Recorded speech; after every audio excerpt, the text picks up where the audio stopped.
हमारी last class में हम ये श्लोक डिस्कस कर रहे थे। इसमें क्या बताया गया था, एक बार फिर से गाते हैं। नासतो विद्यते भावो ना भावो विद्यते सतः उभयोरपि दृष्टोन्तस त्वनयोस्तत्त्वदर्शिभिः। तो इसमें क्या बताया गया था, जो असत है और जो सत्य है उसमें क्या डिफरेंस है, वो चीज डिस्कस की गई थी। नासतो विद्यते भावो, भावो जो असत है, जो भौतिक है, वह हमेशा परिवर्तनशील है, स्थायित्व नहीं है उसका, वो फिक्स नहीं रहती है। और ऐसा नहीं है कि कभी कभी फिक्स रहती हो, कभी भी फिक्स नहीं रहती, निरंतर परिवर्तन होता रहता है। और सत ना भावो विद्यते सतः, लेकिन जो सत मतलब, सतः मतलब जो शाश्वत है, भगवान के धाम की बात हो रही है, वह हमेशा अपरिवर्तनशील है, उसका कभी कुछ परिवर्तन नहीं होता है। तो यही चीज हमने डिस्कस करी थी। उन्होंने एक बार इसको, तत्वदर्शियों ने यह निष्कर्ष निकाला है कि असत का तो कोई स्थायित्व नहीं है और सत का अंत नहीं है। उन्होंने इन दोनों की प्रकृति के अध्ययन द्वारा यह निष्कर्ष निकाला है। भगवत गीता 2.16। तो देखिए, तत्वदर्शी भी कौन है? जो आत्मा को देख सकते हैं। Now what does that mean? आत्मा को साक्षात देख सकते हैं, इसका यह अर्थ नहीं है। तत्वदर्शी भी मीन्स कि विचार करके अंतर जान सकते हैं कि हाँ, जो आत्मा है वो निरंतर अपरिवर्तनशील है। जो भी मैं वस्तुएं देख रहा हूं, जो भी जड़ पदार्थ है, भौतिक चीजें, उनका तो परिवर्तन निरंतर हो रहा है। हमारा जो शरीर है, इसका परिवर्तन हो रहा है। एग्जाम्पल्स हमने डिस्कस करे थे, बाल बढ़ रहे हैं, नाखून बढ़ रहे हैं, डाइजेशन सिस्टम हमारा निरंतर चल रहा है, हार्ट हमारा निरंतर चल रहा है। तो ये सारी चीजें परिवर्तनशील है। लेकिन एक चीज है जो जिसमें कोई परिवर्तन नहीं आ रहा है, वो है वो हूं मैं, मतलब कि आत्मा। तो जो आत्मा है वह निरंतर अपरिवर्तनशील है, जिसका परिवर्तन नहीं हो रहा है। आप बचपन में जो व्यक्ति थे, जब आप थोड़ा कॉन्शियस हुए थे, बिल्कुल जो बच्चा है वो तो नहीं होता है ज्यादा कॉन्शियस, पर थोड़ा जब समझदार होता है, तो आप देखेंगे पहले आप जो व्यक्ति थे, अभी भी आप वही व्यक्ति है। हैबिट्स की बात नहीं हो रही है, मतलब आपको ऐसा नहीं लग रहा है कि आप कुछ दूसरे व्यक्ति हो गए हैं। You are the same person. तो लेकिन ये जो देह है, ये तो परिवर्तन हो रहा है। तो अब ये जो देह है, इसका चाहे से इससे तपस्या करो या भोग करो, अंत में इसको फूका ही जाएगा। Is it not? तो जब फूका ही जाएगा, जब ये शरीर छूटेगा ही, परिवर्तन इसका हो ही रहा है निरंतर, तो क्यों ना आत्मा के लाभ के लिए कुछ इस देह से थोड़ा तपस्या कर ली जाए। और इंटरेस्टिंग बात क्या है, थोड़ी ही तपस्या के लिए कहा जा रहा है, ज्यादा कुछ कहा भी नहीं जा रहा है। कलयुग का टाइम है, कहाँ ज्यादा कुछ तपस्या कर सकता है व्यक्ति। बहुत इंटरेस्टिंग एग्जाम्पल आज प्रभु जी दे रहे थे, सुबह मॉर्निंग जब के टाइम पर दे रहे थे कि क्या आपने कभी शास्त्रों में सुना है कि एसी के रूम में किसी व्यक्ति को भगवान की प्राप्ति हो गई हो? कहीं पर भी तो नहीं सुना है। हमेशा हमने क्या सुना है, जंगलों में तपस्या की है, हिमालयों पर, पर्वतों पर तपस्या करी है, तब जाकर भगवान की प्राप्ति हुई है। पर आप देखिए ना, भगवान ने कितना सुंदर प्रोसेस हमें दिया है। आराम से, गर्मी लग रही है, रूम में एसी चला लो, ठंड लग रही है, हीटर चला लो, आराम से रूम में बैठे बैठे ही अपना जप करो, कथा सुनो, प्रसाद पाओ, भूखा रहने को भी नहीं कहा जा रहा है। एक बहुत इंटरेस्टिंग बात है, आप सभी को पता होनी चाहिए कि जो भगवान कृष्ण के भक्त हैं, मतलब जो सबसे पोटेंट जो फास्टिंग है वो एकादशी है। It is all potent. आपको कोई दूसरे व्रत करने की जरूरत नहीं है। ऑफ कोर्स जो अपीयरेंस और डिसअपीयरेंस डेज होते हैं, उस पर हम 12 बजे तक थोड़ी फास्टिंग करते हैं, लेकिन हाँ, एकादशी का जो फास्ट है दैट इज ऑल पोटेंट। बाकी आपको कुछ फास्ट करने की जरूरत नहीं है। मैं देखती रहती हूँ, कभी ये फास्ट करते हैं लोग, कभी वो करना है। अभी सावन सावन स्टार्ट हुआ है, तो अब मंडे की फास्टिंग करनी है हमें। लेकिन इंटरेस्टिंग बात पता है क्या है? भगवान का प्रसाद पाने से आपको 1 महीने की फास्टिंग का लाभ मिलता है। Now that's really incredible. तो क्यों ही व्यक्ति भूखा मरेगा? ऑफ कोर्स सीमित खाना चाहिए, पर ये बहुत इंटरेस्टिंग चीज है। भूखे रहने को भी नहीं कहा जा रहा है, आराम से प्रसाद पाओ। और फास्टिंग का ही लाभ चाहिए तो प्रसाद पाओ ना, उससे तो 1 महीने की फास्टिंग का आपको बेनिफिट मिलेगा। तो ये बहुत इंटरेस्टिंग चीज है। इस पर ही एक और बात है, थोड़ा साइड टॉपिक है।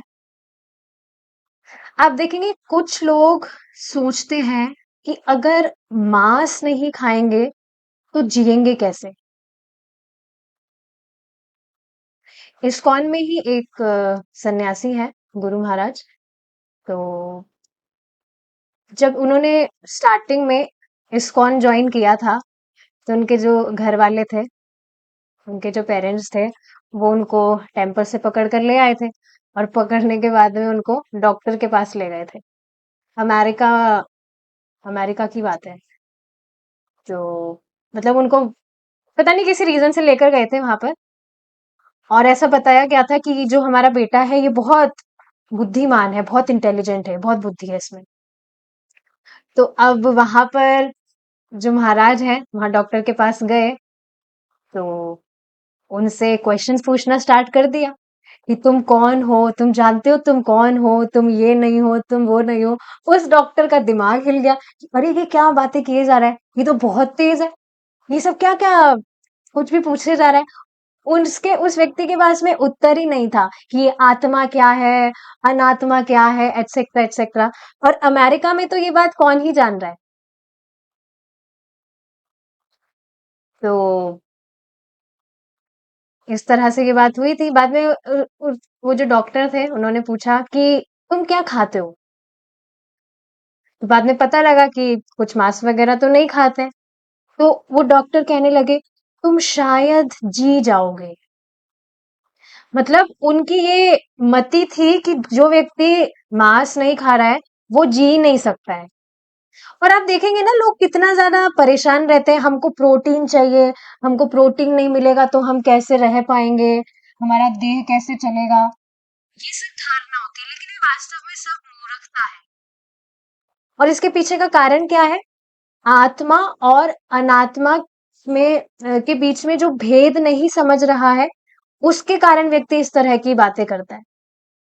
वास्तव में सभी पाप, जो भी पाप व्यक्ति करता है, उसकी एक ही वजह है कि वह अपनी पहचान इस शरीर से कर रहा है। And he is not caring about any one else. बस खुद का ही उसको सब कुछ चाहिए। तो उन्होंने, किन्होंने? तत्वदर्शियों ने। तत्वदर्शी कौन है? जो आत्मा को देख पाते, मतलब आत्मा और अनात्मा का भेद समझ पाते हैं। उन्होंने इन दोनों की प्रकृति के अध्ययन द्वारा यह निष्कर्ष निकाला है। देखिए अध्ययन का अर्थ ही क्या है? शास्त्र, गुरु और साधुओं के निर्देशक में जो अध्ययन होता है वह वास्तविक अध्ययन है। और यहाँ पर एक वर्ड है दोनों।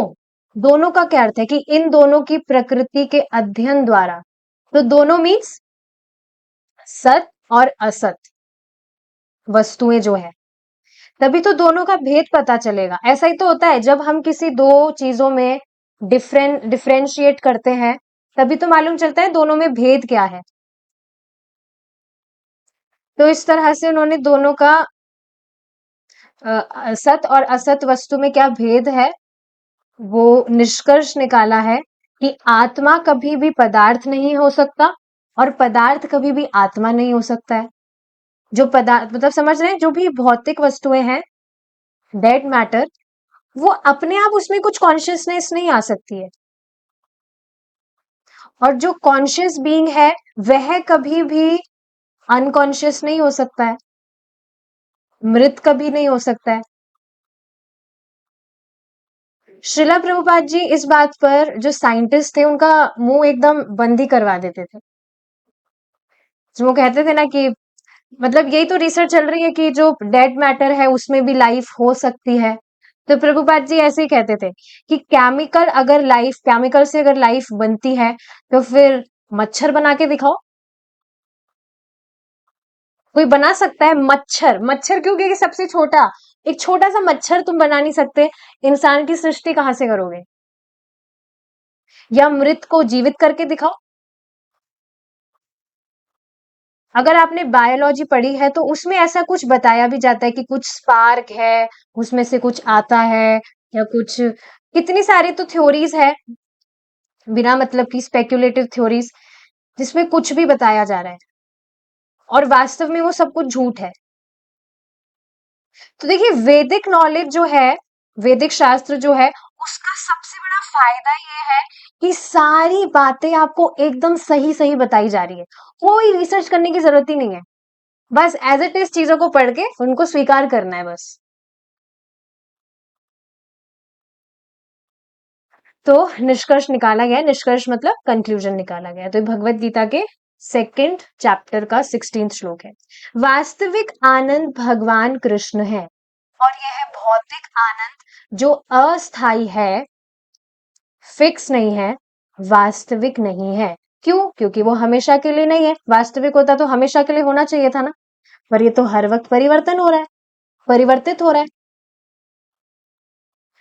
जो व्यक्ति चीजों को यथारूप देख सकते हैं वे परछाई आनंद में भाग नहीं लेते हैं। This is quite amazing line. जो व्यक्ति चीजों को यथारूप देख सकते हैं वे परछाई के आनंद में भाग नहीं लेते हैं।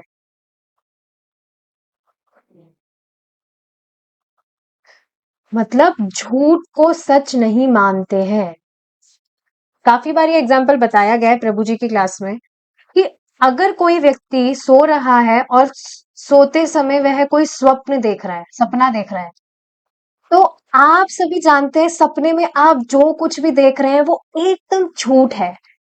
लेकिन आप देखिए ना, जब हम सपना देखते हैं तो हम उसमें कितना अभिविनिष्ट हो जाते हैं, बिल्कुल एनग्रॉस्ड हो जाते हैं उसमें, वास्तव में। और कितना एंजाइटी होती है अगर कुछ ऐसे खराब सा कुछ सीन हमने देख लिया तो। पर जब नींद खुलती है तो पता लगता है अरे वो तो सपना था, क्या बिना मतलब परेशान हो रहे थे। उसी तरह से ये भौतिक जगत भी एक सपने की तरह है। सपना नहीं, सपना है ऐसा नहीं कहा जा रहा है। ऐसा क्यों नहीं कहा जा रहा है? Because you are so much in this material world. एक बार प्रभुपाद जी से कोई व्यक्ति पूछते हैं कि स्वामी जी, क्या हम सच में इस भौतिक जगत में या सिर्फ हम सपना देख रहे हैं कि हम इस भौतिक जगत में हैं? तो प्रभुपाद जी कहते हैं, you are so much in this material world. तो हाँ, सपने की तरह है। क्यों? क्योंकि वास्तविकता यहाँ कुछ नहीं है, भगवान के धाम का एक रिफ्लेक्शन मात्र है, यहाँ पर प्रतिबिंब है, नकल मात्र है। कल डम्मी वाला जो हमने एग्जाम्पल लिया था, वो दिख रही है लड़की की तरह पर वो है एक डम्मी, कुछ उसमें वास्तविकता नहीं है। तो इस वजह से सपने की तरह है ये, यहाँ पर कुछ भी वास्तविकता नहीं है।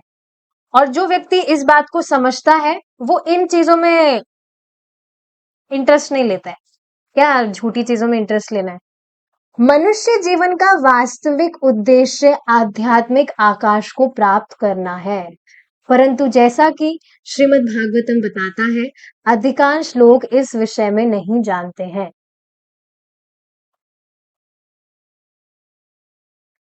अच्छा, इससे कि पहले हम आगे बढ़े, यहाँ देखिए एक लाइन आई है, यह भौतिक आनंद जो अस्थाई है वास्तविक नहीं है। फिर से मैं पढ़ रही हूँ इस लाइन को, वास्तविक आनंद भगवान कृष्ण है और यह भौतिक आनंद जो अस्थाई है वास्तविक नहीं है। तो ये एक बहुत ही सूक्ष्म बात है समझने वाली। अस्थाई मतलब परिवर्तनशील, जो निरंतर परिवर्तित हो रहा है। और परिवर्तन हो, जिस चीज का परिवर्तन हो रहा है उसका अर्थ क्या हुआ? वह विनाशशील है। परिवर्तन होते होते उसका विनाश होएगा ही। इस व्यू से देख पा रहे हैं इस चीज को आप? कुछ भी परिवर्तनशील है तो आगे जाके उसका विनाश होएगा ही। परिवर्तनशील मीन्स विनाशशील। जैसे हमारे दांतों का निरंतर परिवर्तन हो रहा है, तो एक टाइम ऐसा आएगा जिसमें परिवर्तन होते होते होते ये पूरे दांत उखड़ जाएंगे बुढ़ापे में आगे जाके। या अंगों में भी जो इस शरीर का अंग है, जो भी पार्ट्स हैं, उसमें भी निरंतर परिवर्तन हो रहा है और एक दिन इसी तरह से परिवर्तन होते होते होते आगे जाकर ये काम करना बंद हो जाएंगे। घर में अगर आपके कोई बुजुर्ग हैं तो आप देख ही सकते हैं कितनी परेशानी होती है। मैं सच में इस बात को उस दिन देख पा रही थी जब मैं उन माता जी को I was trying to make her chant. तो इवन तो उनके सामने पूरा बड़ा बड़ा हरे कृष्ण महामंत्र लिख रहा था, पढ़ने के बाद में भी कैच नहीं कर पा रही थी वो। पढ़कर भी, उनको हिंदी पढ़ना आता है लेकिन पढ़कर भी वो गलत पढ़ रही थी। मतलब जल्दी जल्दी जो चैंटिंग करते थोड़ा फास्ट हम बोलते हैं, फास्ट बोलने के चक्कर में स्लिप हो रहा था उनसे, याद नहीं कर पा रहे थे।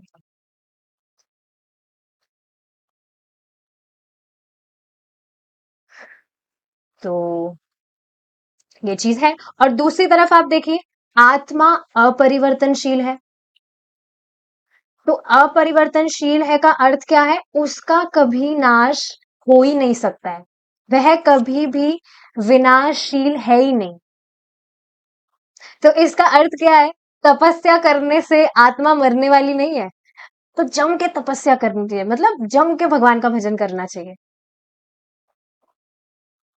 एक और बहुत अमेजिंग बात प्रभु जी ने शेयर करी थी कि आप जो भी अपनी डेली साधना कर रहे हैं, भगवान के नामों का जप, भगवान के बारे में सुनना, उनको अर्पित भोजन ग्रहण करना, तो आपकी डेली साधना करते करते आपको एक टाइम एकदम अनुभव होने लग जाएगा कि जो कुछ भी इस जगत में आप कर रहे हैं, that is only time waste. There is no any other word, total waste of time. अब इसका दूसरा जो दूसरे डायरेक्शन से इसको देखें कि अगर कोई व्यक्ति जस्टिफिकेशन दे रहा है तो इसका अर्थ क्या है? जितना वह माया में होगा उतना ही वो उसको जस्टिफाई करेगा। अरे नहीं नहीं, ये भी तो जरूरी है ना, मस्ती तो हम कर रहे हैं पर वो भी तो करना जरूरी है। जो कृष्ण के इतर है, श्रीला प्रभुपाद जी स्पष्ट इस बात को कहते हैं that these are self created duties. But it's okay, जिस भी लेवल पर व्यक्ति है वहीं रहे, मतलब उसके हिसाब से व्यवहार करेगा वो, क्योंकि उससे अलग व्यवहार वो कर भी नहीं सकता है। लेकिन जैसे जैसे व्यक्ति भक्ति करता रहेगा, नियमित रूप से करता रहेगा, उसको समझ में आने लग जाएगा, हिमसेल्फ सेल्फ रियलाइजेशन उसको प्राप्त होगा कि मेरा एकमात्र कर्तव्य भगवान कृष्ण को सुखी करना है। मैं अपनी किसी भी अन्य जो भी मैंने प्रयास आज तक किए हैं, उससे ना तो मैं कभी सुखी हुआ था, ना सुखी हो रहा हूं और ना कभी सुखी होने वाला हूं।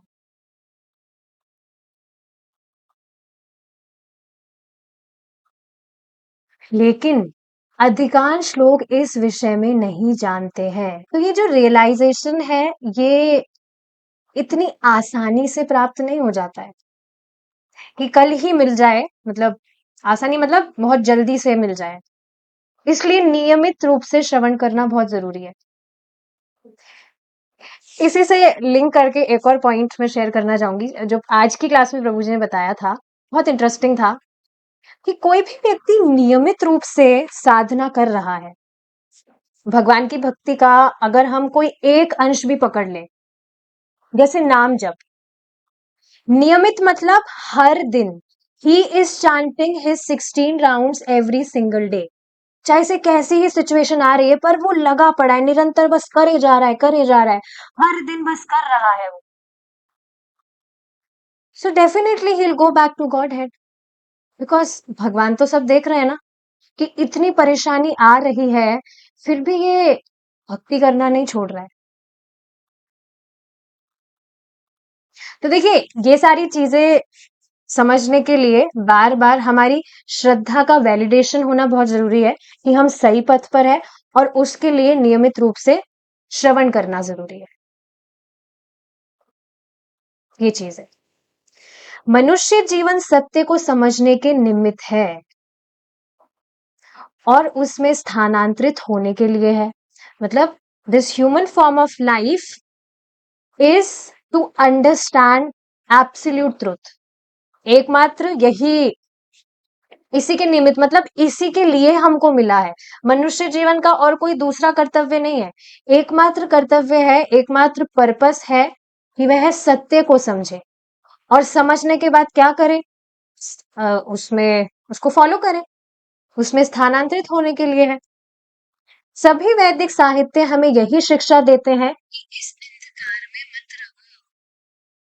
इस भौतिक संसार का स्वभाव अंधकार में है, परंतु आध्यात्मिक लोक सदैव प्रकाशमान है, यद्यपि वह बिजली या अग्नि से प्रकाशित नहीं है। इस बात को अभी आगे जो श्लोक आएगा उसमें हम डिस्कस करेंगे। भगवत गीता के 15वें अध्याय 15.6 में कृष्ण भगवान इसका संकेत करते हैं। तो यहाँ पर भगवान कुछ इंटरेस्टिंग बात बता रहे हैं, उसको हम आज की क्लास में डिस्कस करेंगे। ठीक है, पढ़ते हैं। Will try to recite the shloka. न तद्भाव न तद्भास यते सूर्यो न शशांको न पावकः यद्गत्वा न निवर्तन्ते तद्धाम परमं मम। न तद्भासयते सूर्यो न शशांको न पावकः यद्गत्वा न निवर्तन्ते तद्धाम परमं मम।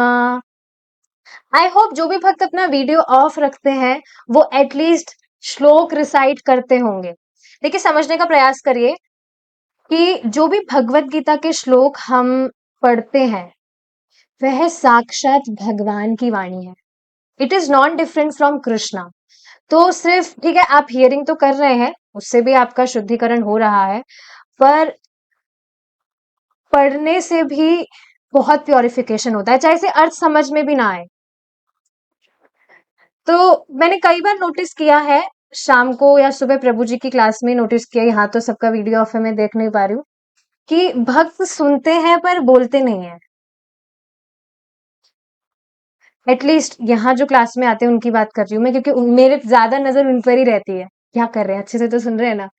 तो आई हैव नोटिस्ड कि प्रभु जी बोल रहे हैं, माता जी बोल रही हैं, तो साथ में बोलना चाहिए। पता नहीं होगा आपको, इसलिए आप बोल नहीं रहे होंगे, पर अब पता लग गया तो बोलना चाहिए। So will recite one more time. न न तद्भासयते सूर्यो न शशांको न पावकः यद्गत्वा न निवर्तन्ते तद्धाम परमं मम। बहुत ही इंटरेस्टिंग श्लोक है ये। जैसे ऊपर के श्लोक में बताया गया है कि हाँ, भगवान का जो धाम है वह सत्य है, शाश्वत है, आध्यात्मिक है, जिसका कभी भी नष्ट नहीं होता है, अपरिवर्तनशील है। पर मानो आप कोई क्वेश्चन करें कि अच्छा लेकिन है कैसा, तो उसमें ये श्लोक बताया जा रहा है। देखिए क्या है, ना तद्भासयते सूर्यो, कि वहां भगवान के धाम, आध्यात्मिक धाम में सूर्य से प्रकाश नहीं होता। मतलब प्रकाश तो है, ऐसा नहीं कि प्रकाश नहीं है, प्रकाश तो है, पर प्रकाश सूर्य से नहीं होता है।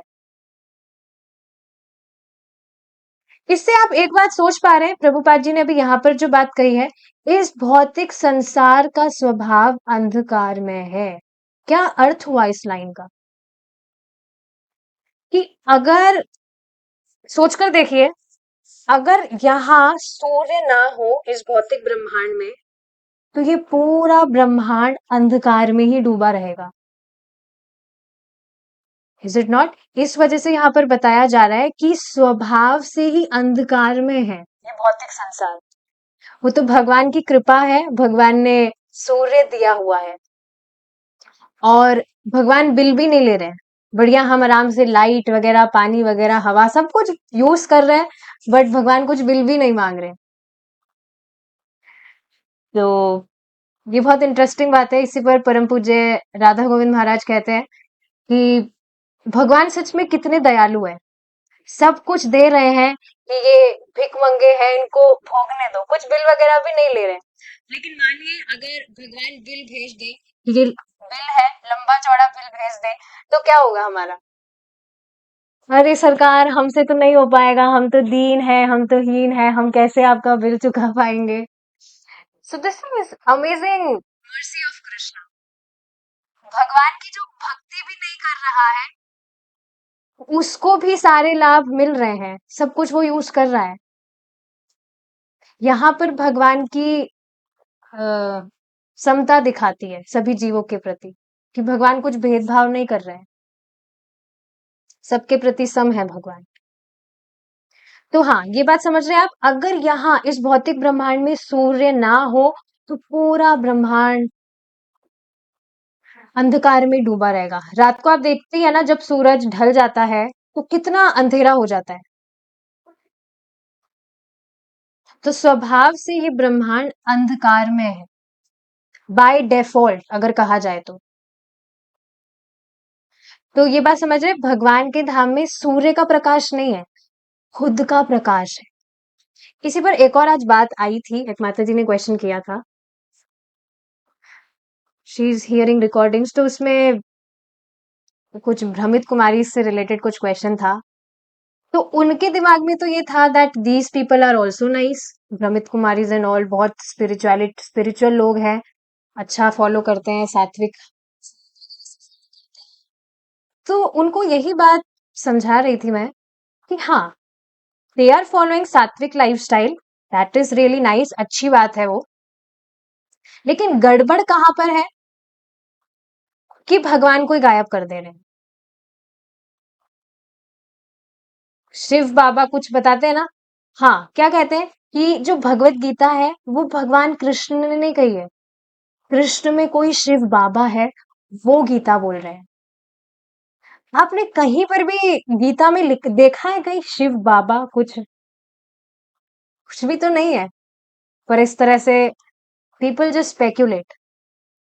और बेसिकली ज्योति से रिलेटेड क्वेश्चन था, इसलिए मैं यहाँ पर बता रही हूँ ये बात, कि वो कुछ ज्योति पर ध्यान करते हैं। बेसिकली दे अज्यूम दैट जो ज्योति है, जो ब्रह्म है, वो ही सब कुछ है। भगवान निराकार है, भगवान को तो कर ही दिया निराकार, और जो ब्रह्म ज्योति है, दैट इज अल्टीमेट पर्पस। लेकिन वह ब्रह्म ज्योति है क्या? वह वास्तव में भगवान कृष्ण के दिव्य शरीर का दिव्य तेज है, transcendental light of the transcendental body of Krishna. तो ये पॉइंट समझने वाला है कि जो वो जो प्रकाश है वह भगवान के दिव्य शरीर का प्रकाश है, ब्रह्म ज्योति जिसे कहते हैं। और आध्यात्मिक जगत में वो जो भगवान का प्रकाश है, उसी से पूरा आध्यात्मिक जगत प्रकाशित है, वहां सूर्य की जरूरत नहीं होती है। आगे देखिए, न शशांको न पावकः। शशांक का अर्थ होता है चंद्रमा, तो ना तो चंद्रमा की जरूरत है और ना ही पावकः मतलब अग्नि की जरूरत है। अच्छा, अब यहां पर एक क्वेश्चन आता है, I have one question for all of you, कि ये बताइए, क्या भगवान के धाम में अग्नि है? क्या आपका क्या विचार है सुमित प्रभु जी? क्या भगवान के धाम में अग्नि है? हाँ या ना कहिए।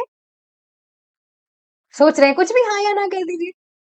नहीं है? अच्छा, हाँ, चैट पर भी सब कह रहे हैं नो नो। हाँ, क्योंकि यहाँ पर तो कह रहे हैं ना भगवान कि न पावकः, अग्नि नहीं है। हम्म, ठीक है, कोई कह रहे हैं नो, कोई कह रहे हैं यस। तो देखिए, यहाँ श्लोक में तो लिख रहा है न पावकः, लेकिन इसका अर्थ ये नहीं है कि वहां अग्नि नहीं है। आप सोचिए, अगर वहां अग्नि नहीं होती तो फिर माता यशोदा दूध कहाँ उबाल रही है? बहुत इंटरेस्टिंग पॉइंट है ये। सोचा है आपने कभी ऐसे? फिर माता यशोदा दूध कहाँ उबाल रही है अगर अग्नि नहीं है तो वहां? क्या हाथ में ही दूध उबल जा रहा है? तो वहां अग्नि तो है, लेकिन यहाँ समझाया क्या जा रहा है? ऊपर वाली लाइन में भी ऐसा नहीं कहा जा रहा कि वहां सूर्य नहीं है या चंद्रमा नहीं है। यह बताया जा रहा है कि उसके प्रकाश की आवश्यकता नहीं है। मतलब इनके प्रकाश पर आध्यात्मिक जगत निर्भर नहीं है। ऐसा नहीं कि सूर्य ही नहीं है। बहुत डीपली समझना होगा इस बात को। एक ग्रंथ है बृहद भागवतामृत। वहां पर मतलब बृहद भागवतामृत जो ग्रंथ है, उसमें भगवान के आध्यात्मिक जगत के विषय में वर्णन है। बहुत सुंदर ग्रंथ है। तो उसमें बताया गया है कि भगवान के जो पार्षद हैं, वो भगवान की सेवा के लिए अपनी इच्छा से ही चंद्रमा आदि बन जाते हैं। भगवान के पार्षद देवता नहीं है, लेकिन भगवान की सेवा के लिए अपनी इच्छा से चंद्रमा आदि बन सकते हैं। सोचिए ना क्या पोटेंसी है। अपनी इच्छा से चंद्रमा बन गए। एंड ऑफ कोर्स भगवान की सेवा के लिए ये सब कुछ है।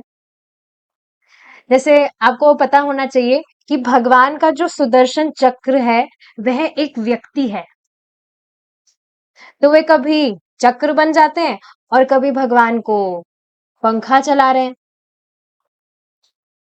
भगवान की इस तरह सेवा करने के लिए।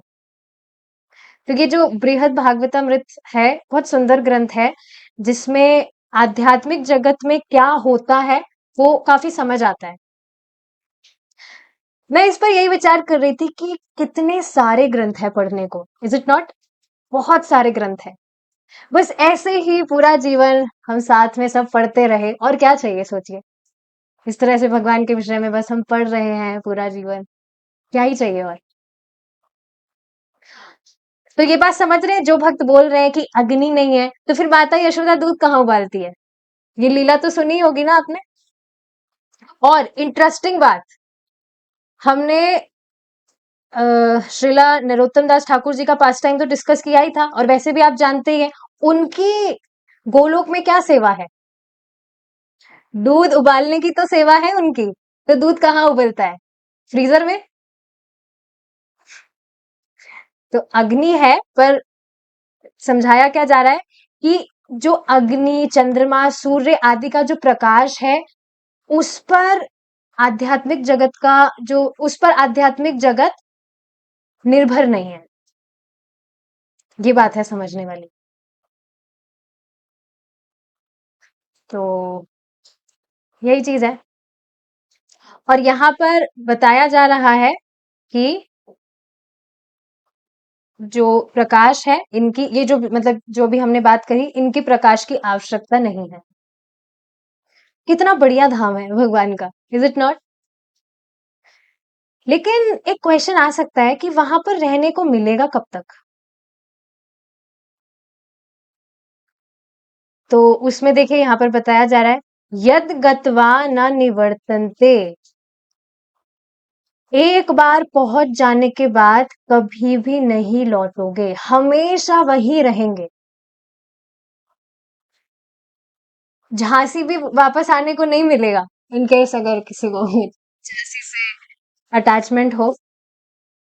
तो भगवान यहाँ पर कह रहे हैं इस बात को, यत गत्वा न निवर्तन्ते, एक बार पहुंच जाने के बाद में हमेशा वहीं पर ही रहेंगे। कैसा आइडिया है सुमित प्रभु जी? बहुत बढ़िया आइडिया है ना, इज इट नॉट? वहीं पर हमेशा भगवान के धाम वहीं रहेंगे, कोई आने का स्कोप ही नहीं है। आज ये एक क्वेश्चन एक भक्त ने किया था, जो श्लोक है, जन्म कर्म च मे दिव्यम एवं वेत्ति, ऐसे कुछ श्लोक है। एवं यो वेत्ति तत्वतः।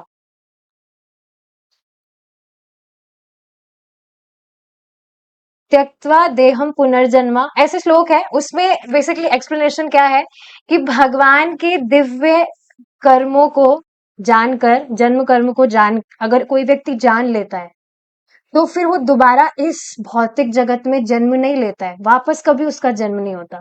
तो इस पे क्वेश्चन क्या किया था कि जिस जन्म में व्यक्ति जान लेता है, उस ही जन्म में मरने के बाद में वापस जन्म नहीं लेता, या आगे कभी जाकर जन्म नहीं लेगा। तो एकदम स्पष्ट बात है कि इस ही जन्म में, जिस जन्म में उसने जाना है कि भगवान के जन्म कर्म दिव्य है, ट्रांसेंडेंटल, भगवान कृष्णा इज अनलिमिटेड गॉड, सबकी समझ के परे हैं। इसी जन्म में जिसने ये बात जान ली, तो बस इसी जन्म में मरने के बाद में वो बस भगवान के पास ही जाएगा, दोबारा फिर जन्म नहीं लेगा। ये देखिए बिल्कुल भी ऑर्डिनरी चीज नहीं है। जो भक्त नियमित रूप से भक्ति करते हैं तो उनके लिए तो सहज हो गया है, हाँ भगवान Krishna is the supreme personality of God है, स्वीकार करते हैं सहज रूप से। पर हर किसी के लिए ये बात स्वीकार करना इज नॉट इजी। मुझे तो पता नहीं, भगवान बहुत सारे एग्जाम्पल्स दिखाते रहते हैं, तो तब बहुत ज्यादा और श्रद्धा पुष्ट होती है कि सच में Krishna consciousness is extremely rare.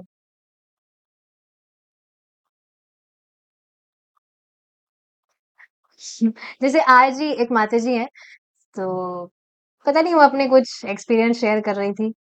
मैंने उनसे पूछा, आप भगवत गीता पढ़ते हैं क्या? तो पता नहीं उन्होंने कहा कि no, I am channel. Channel, channel क्या होता है? टीवी का चैनल तो सुना है, और कौन से चैनल की बात हो रही है? सो शी वाज सेइंग कि जो कृष्णा है और शिव जी हैं, दुर्गा जी हैं, मैं उनसे कनेक्ट होकर बातें करती हूँ। पता नहीं कैसे लोग इतने सिद्ध हैं। पहली बात तो जान नहीं रही कि भगवान कृष्ण कौन है, तभी इस तरह से कह रही थी वो। तो फिर थोड़ा मतलब मुझे इंटरेस्ट आया कि मैं जानूं कि कैसे क्या बातें की। मैंने तो भगवान कृष्ण के विषय में पूछा कि आपने कृष्ण को भी देखा है, कृष्ण से भी बातें की हैं आपने? तो उन्होंने कहा हाँ, मैंने देखा है कृष्ण को। तो मैंने पूछा कैसे दिखते हैं भगवान कृष्ण? तो उन्होंने कहा he is energy, formless, blue रे। तो मैंने कहा your intelligent is formless, and I just removed her immediately. मुझे बहुत ज्यादा एकदम से क्रोध नहीं कह सकते, पर अच्छा नहीं लगता है कोई भी व्यक्ति इस तरह से कहता है दैट भगवान फॉर्मलेस है, उनका कुछ आकार नहीं है। It's not like I am hating with that person, पर सिद्धांत बिल्कुल गलत है ना। Formless, your intelligent is formless, तुम्हारी बुद्धि निराकार है। आई जस्ट इमीडिएटली रिमूव्ड हर। देखिए वास्तव में ये सब धोखेबाजी है और कुछ भी नहीं है। जो इस तरह से, पहली बात, जो सच में सिद्ध होगा वो कभी भी अपनी सिद्धियों का बखान नहीं करता है कि मैं तो ये करता हूँ, मैं तो वो करता हूँ। बहुत ही इंटरेस्टिंग चीज है, अभी जो करंटली श्लोक चल रहा है सुबह की गीता क्लास में, कल का जो डिस्कशन हुआ था, उसमें से देखिए एक बहुत ही डीप बात है जो समझने वाली है कि जो भजन है वो हमेशा छुपा के किया जाता है। छुपा के in sense that you don't glorify your self कि मैं इतना माला जप कर लेता हूँ, क्योंकि आप समाज में कुछ सत्यापित करने के लिए भगवान का भजन नहीं कर रहे हैं। You are doing it for pleasing Krishna, and Krishna is already noticing your efforts. तो आपको किसी को बखान करने की जरूरत नहीं है, दिखाने की जरूरत नहीं है कि मैं ये कर रहा हूं, मैं वो कर रहा हूं।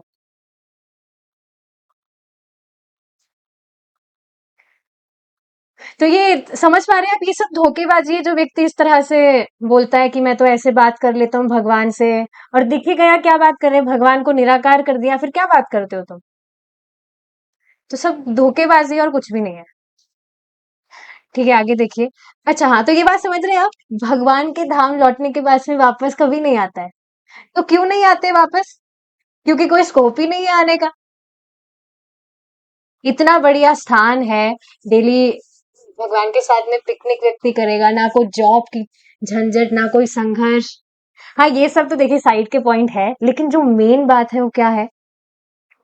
कृष्ण का सानिध्य प्राप्त होगा। कृष्ण जो इतने सुंदर है, सर्व आकर्षक, सभी के स्रोत है, उनके साथ रहने को मिल रहा है, तो क्यों आएंगे वापस? नहीं आएंगे ना, कोई स्कोप ही नहीं है वापस आने का। हाँ, प्रचार करने के लिए अगर भगवान भेज दे, जैसे श्रीला प्रभुपाद जी को भेजा और पूर्व आचार्यगण को भेजा, तो वो अलग बात है। लेकिन अपनी इच्छा से व्यक्ति कभी भी इस भौतिक जगत को भोगने के लिए तो कभी भी नहीं आएगा। एक मुहावरा है, आपने सुना होगा, दूध का जला छाछ भी फूक फूक के पीता है। इसका अर्थ जानते हैं आप? मुझे पहले इसका अर्थ पता नहीं था, एटलीस्ट स्कूल टाइम पर तो नहीं पता था, बाद में पता चला है। जैसे गरम दूध किसी व्यक्ति ने गलती से पी लिया, तो उसकी जीभ जल गई। तो अब जो छाछ है, मतलब जो कंटेनर कंटेनर है, मैं मेरी अंडरस्टैंडिंग से बता रही हूँ, जो मैंने समझा, जो कंटेनर है उसको उसने पकड़ा, तो पकड़ने के बाद में उसको पता नहीं लगा कि दूध गर्म है या क्या है, उसको लगा ठंडा ही टेम्परेचर है। जैसे आपके साथ कभी ये हुआ होगा, प्रैक्टिकली हुआ था, जो स्टील की बॉटल आती है, तो उसमें अंदर पानी गर्म है या ठंडा है, बाहर से आप बॉटल पकड़ेंगे तो पता नहीं लगता है टेम्परेचर का। जिसमें लंबे समय तक पानी ठंडा डालेंगे तो ठंडा ही रहता है, गर्म डालेंगे तो गर्म ही रहता है। उसमें बाहर से आप उसको पकड़ेंगे तो पता नहीं चलता कि पानी ठंडा है या गर्म है, क्या टेम्परेचर है। तो एक बार उसमें गर्म पानी था, उबला हुआ, वो ज्यादा उबला हुआ नहीं था, तो वो पी लिया था। मैंने नहीं पिया था, किसी ने पी लिया था, तो बेचारे की जीभ जल गई थी। तो अब जब इस तरह का कुछ व्यक्ति के साथ हादसा हुआ, तो अब जैसे उस बॉटल में नॉर्मल टेम्परेचर का पानी भी हो, लेकिन फिर भी वो चेक करेगा, फूक मार मार के थोड़ा पीकर देखेगा कि हाँ ये गर्म तो नहीं है ना। जैसे प्रभु जी इस मुहावरे के ऊपर ही एक एग्जाम्पल दे रहे थे एक बार, कि जो छाछ होती है, उसमें किसी भक्त ने प्रभु जी को चीनी मिलाकर दे दी थी, मीठा करके उसको दे दिया था, दही था शायद वो, हाँ दही, उसको उसमें चीनी मिलाकर प्रभु जी को दे दिया था। वो मीठा रायता था। प्रभु जी को लगा कि मीठा रायता नहीं होगा, जो नमकीन नॉर्मल रायता होगा वो होगा। अब खाने के बाद में पता लगा वो तो मीठा है। लेकिन नेक्स्ट टाइम जब वापस से रायता आया, तो इवन दो वो नमक वाला रायता था, लेकिन फिर भी प्रभु जी को थोड़ा लग रहा था कि ये कहीं मीठा तो नहीं है। तो आप देखेंगे समझाया क्या जा रहा है, केवल एक दिन की बुरी घटना से डर लगता है, कुछ भी घटना हो सकती है, कि नहीं नहीं अब वापस से इसको नहीं करेंगे, पहले हमसे गलती हो गई है, अब हम और सतर्क रहेंगे। तो आप सोचिए ना, एक बार आध्यात्मिक जगत में जाने के पास में, क्या आप कभी इस सड़े हुए भौतिक जगत में आने का सोचेंगे कभी? असंभव, इम्पॉसिबल, पॉसिबल ही नहीं है ये चीज। तो ये बहुत इंटरेस्टिंग चीज है, यद गत्वा न निवर्तन्ते। देखिए इसको ज्यादा लंबा क्यों खींचा जा रहा है, क्योंकि ये बहुत ही इंपॉर्टेंट पॉइंट है। क्योंकि कई बार लोग कहते हुए पाते हैं कि हम पहले भगवान के पास थे, लेकिन हम वहां आध्यात्मिक जगत से नीचे गिर गए, या हम भगवान से बिछड़ गए, या एकदम से हम कहीं बाहर, भगवान के आध्यात्मिक जगत से हम कहीं घूमने आए थे बाहर, तो वहां पर हमें माया ने पकड़ लिया। People just speculate anything, any rubbish thing they से। पर यहाँ पर ये भगवान की साक्षात वाणी है। और आप देखेंगे ये कोई पहला श्लोक नहीं है जिसमें भगवान इस तरह से कह रहे हैं कि एक बार मेरे धाम की प्राप्ति करने के बाद, मेरे पास आने के बाद, वह दोबारा कभी भी भौतिक जगत में नहीं गिरेगा, हमेशा मेरे साथ ही रहेगा। ऐसा नहीं भगवान पहली बार यहाँ कह रहे हैं, बार बार काफी सारे श्लोकों में भगवान ने ये बात बताई है। तो ये साक्षात भगवान की वाणी है, तो इस बात को समझना चाहिए। अब क्वेश्चन आ सकता है कि क्या इसके परे भी कुछ है? भगवान का ठीक है, जो शाश्वत धाम है वो तो है ही, लेकिन क्या यही टॉप मोस्ट है या इसके परे भी कुछ है? तो तद धाम परमम ममा, कि नहीं, मेरा ये जो धाम है यही परम है, इसके परे और कुछ भी नहीं है।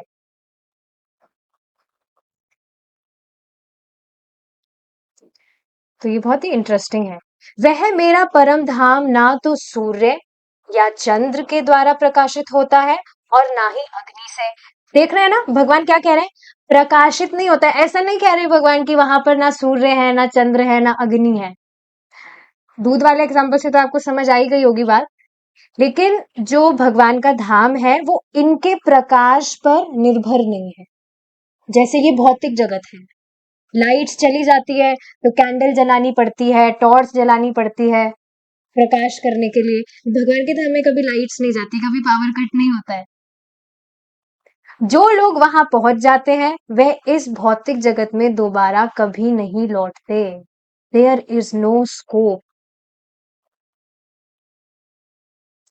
क्या आप कभी ऐसे स्थान पर गए हैं जहां जाकर आप बहुत परेशान हो गए हो और बस अब आपने डिसाइड ही कर लिया था कि अब इस जगह पर तो मैं कभी भी नहीं आऊंगा, नो मैटर व्हाट? या भक्ति में आने के बाद आप किसी ऐसे व्यक्ति से मिले हो, कहीं ऐसी जगह आपको जाना पड़ा हो जहां बिल्कुल कंप्लीट आपका टाइम वेस्ट हुआ और दिमाग में डाइवर्ट करने का कोशिश किया, तो बिल्कुल डिसाइड कर लेते हैं कि कुछ भी हो जाए वहां तो दोबारा नहीं ही जाएंगे।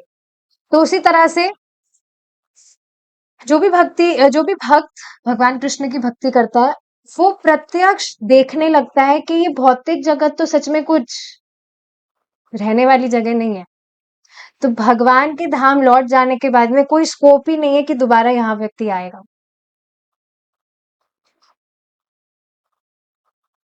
ठीक है, उम्मीद है आज का जो डिस्कशन है वो समझ आया होगा। I see if there are any questions. I also write down the words number and read it after class. Okay, try to read it in class also. बाद में आप करते अच्छी बात है, क्लास में सब भक्तों के साथ में भी पढ़ा करिए। वहां की अग्नि भी दिव्य है, हाँ वहां का सब कुछ ही दिव्य है क्योंकि भगवान का धाम है ना। भगवान के अंश भी दिव्य है, वो तो मटेरियल कंटामिनेशन के कारण हम समझ नहीं पा रहे, हमारी शक्ति को हम समझ नहीं पा रहे। लेकिन जैसे जैसे भगवान की भक्ति करते हैं, जब हमारा स्वरूप प्रकाशित होने लगता है, तब हम हमारी शक्ति को समझ पाते हैं। क्या? कि हम भगवान के अंश हैं। इस बात को अभी भी हम समझ पा रहे हैं, बट अभी 100% तो हम बिल्कुल एनग्रॉस्ड नहीं हो गए ना। पर धीरे धीरे ग्रेजुअली आप खुद देख पा रहे हैं that we are progressing, we are moving towards that goal, right? All right, we will stop our discussion here now and we'll continue it in our next class if Krishna is willing. Shrila Prabhupada की जय, निताय गौर प्रेमानंदे, हरि बोल, हरे कृष्णा।